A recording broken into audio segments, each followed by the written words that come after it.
Hi everyone, my name is James Fetisov and I work at Speed River Bicycle in Guelph, Ontario. In this video, I'm going to show you how to repair a flat bicycle tire. Before we begin, you'll want to make sure that you have the proper tools for the job, which include a spare tube, 2 tire levers like these ones from Park Tool, and a pump. If you need help removing or installing wheels from your bicycle, please check out our video, How to Remove and Install Bicycle Wheels. So, your tire has gone flat.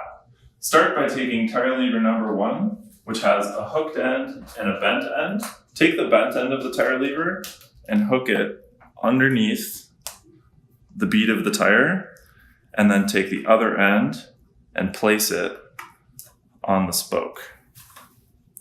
Take tire lever number 2 and put it right underneath the bead of the tire next to the first one, and work your way along the rim, pushing that first bead of the tire onto the other side of the wheel. Work your way all the way around the tire until one whole side of the tire is off the rim, like so. Once you've done that, starting opposite the valve stem, push the second half of the tire over the same side of the rim as the first one.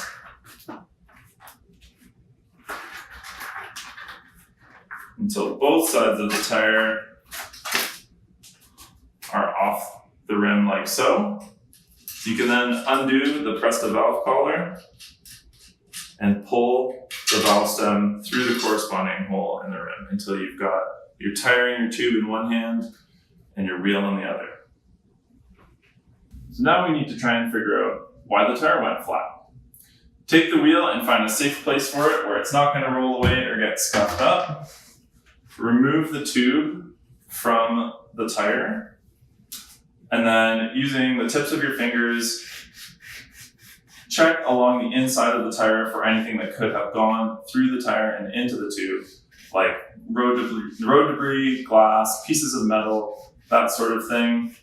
If you're confident that there's nothing in the tire, put it down and you'll repeat the process with the wheel. Just run the tips of your fingers along the inside of the rim and make sure that there's no burrs or anything that could cause a new tube going in the tire to go flat right away. So now you'll start by putting the tire back onto the rim. So one side of the tire goes back into the middle of the rim, and make sure that it is in the middle of the rim all the way around so that it looks like that. Put that back down and take your new tube. You want to inflate the new tube just a little bit. It doesn't have to be really full. It just needs to be a circle and holding its shape. So give it just a little bit of air until it holds its shape like that. Take the tube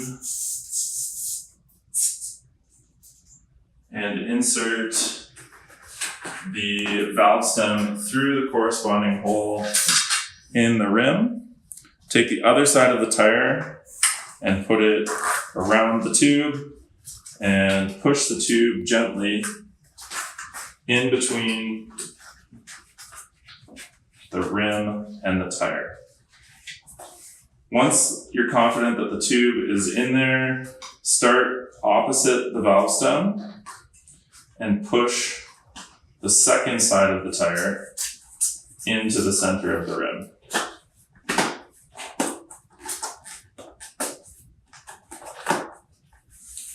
If you end up with a little bit of the tire near the valve stem and it really doesn't want to go over the rim, what you can do is you can kind of create some tension and create some slack up at the top here by pushing on the bottom of the tire until you have enough slack at the top of the tire to get it over into the center of the wheel again. If you're really struggling to get the last bit of the tire over and into the middle of the wheel, you can take your tire lever and using that same bent end, put it underneath the tire and push the tire up and over onto the rim but be careful not to pinch the tube. So just work your way around there until both sides of the tire are sitting in the center of the rim. All that's left to do now is inflate the tire back to its proper pressure. Every tire has, in little tiny writing on the sidewall, the recommended pressure in PSI. So this tire is a road tire. It says inflate to 80 to 115 PSI. So that's what we're gonna do. After you open the Presta stem enough so that you can allow air in and out, attach your pump to it, and pump away.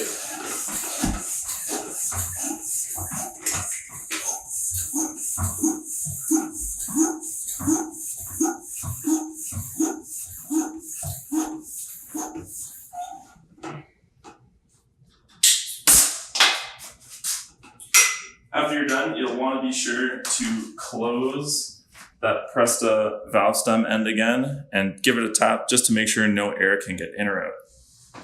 And that's it. All that's left is to reinstall the wheel back onto your bike. I hope you found this video informative and helpful. If you have any questions, you can send them to me at james@speedriverbicycle.com. You can find us on social media, Facebook and Instagram @SpeedRiverBicycle, and on Twitter @SpeedRiverBike.